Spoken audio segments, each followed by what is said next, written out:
Last के कुछ खास बदलेगा मार्केट में यहाँ पर।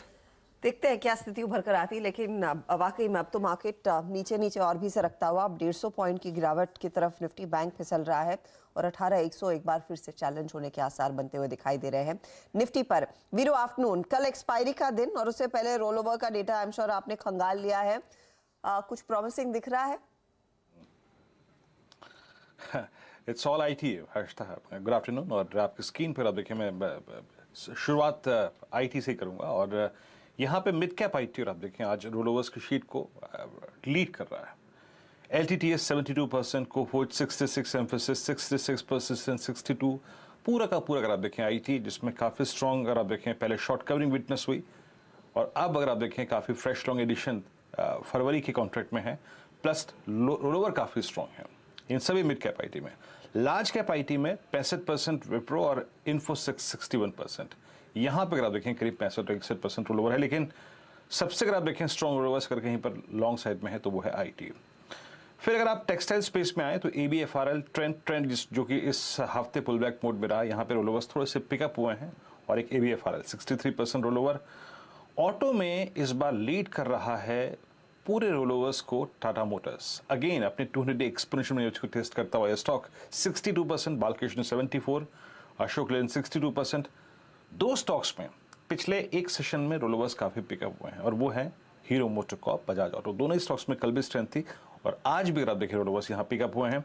और एक बैंक्स में दो चीजें हैं हर्षदा, HDFC बैंक इस पूरी रोल ओवर्स में अगर आप देखें लीड करता हुआ 74% रोल ओवर्स, और कोटक में आज पेन भी था और इसमें लगातार जिस दिन इसके नतीजा है उसके अगले दिन पर आप देखें इसमें गिरावट थी और इसमें काफ़ी शॉर्ट रोल ओवर्स हुए हैं। बदला कर आप देखें काफ़ी नेगेटिव है, मतलब जो रोल ओवर कॉस्ट है काफ़ी कम है, 71% रोल ओवर।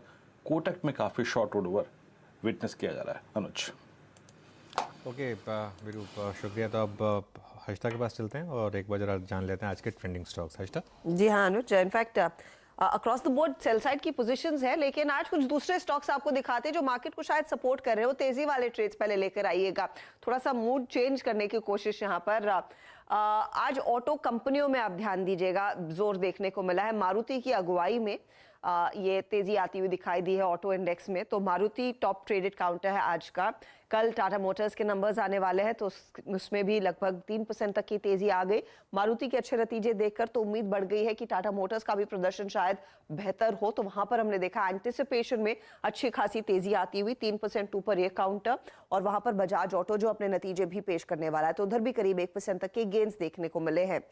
और पठान की तैयारी में PVR तेजी की सलामी लेता हुआ करीब 3% ऊपर ये स्टॉक भी। कल दोपहर में भी यहाँ पर हम इसकी चर्चा कर रहे थे, एक्शन देखने को मिल जरूर रहा है इन स्टॉक्स में।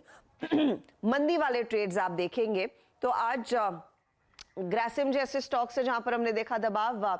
इसके अलावा कुछ और ट्रेड्स हमने देखा है जहां पर पोजीशंस क्लियरली अनवाइंड होती हुई दिखाई दे रही है। एक्सिस बैंक जैसे ट्रेड्स है जहां पर नतीजों के बाद भारी भरकम मुनाफा वसूली देखने को मिली, तो ये कुछ पॉकेट्स L&T फाइनेंशियल होल्डिंग समेत जहां पर मुनाफा वसूली देखने को मिली है।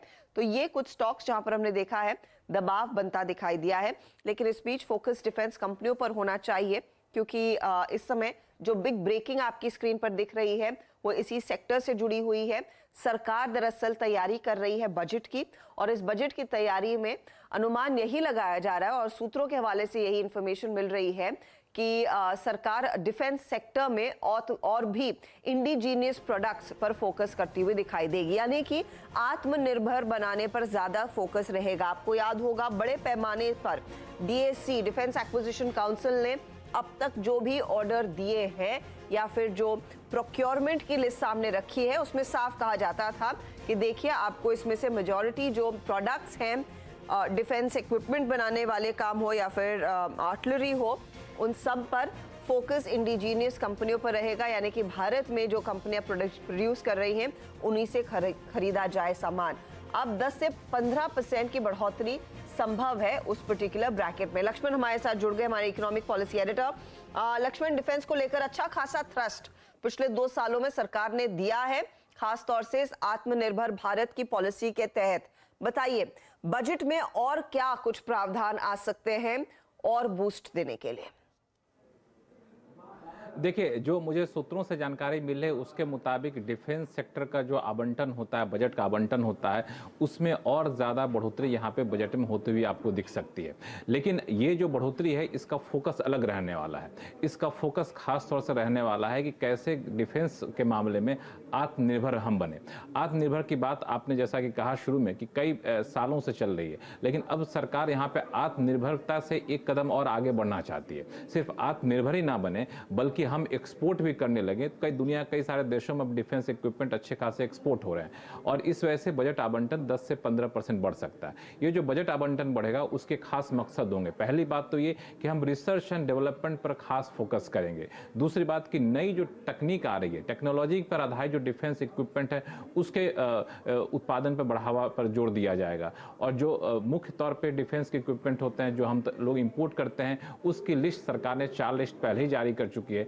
अब उस लिस्ट के आधार पर जो डिफेंस का प्रोडक्शन करना है डिमांड के हिसाब से उस पर सरकार अब तेजी लाना चाहती है। यही वजह है कि सरकार यहाँ पे डिफेंस में एलोकेशन बढ़ाना चाहती है और इसमें निजी क्षेत्र के लिए खास विशेष प्रावधान किया जा सकता है। स्टार्टअप को बढ़ावा देने के लिए विशेष जोर दिया जा सकता है। तो इन सब मुद्दों पर काफ़ी हद तक चर्चा हुई है और इसकी झलक आपको बजट में देखने को मिल सकती है। ओके लक्ष्मण जी, शुक्रिया इस जानकारी को सामने रखने के लिए। बजट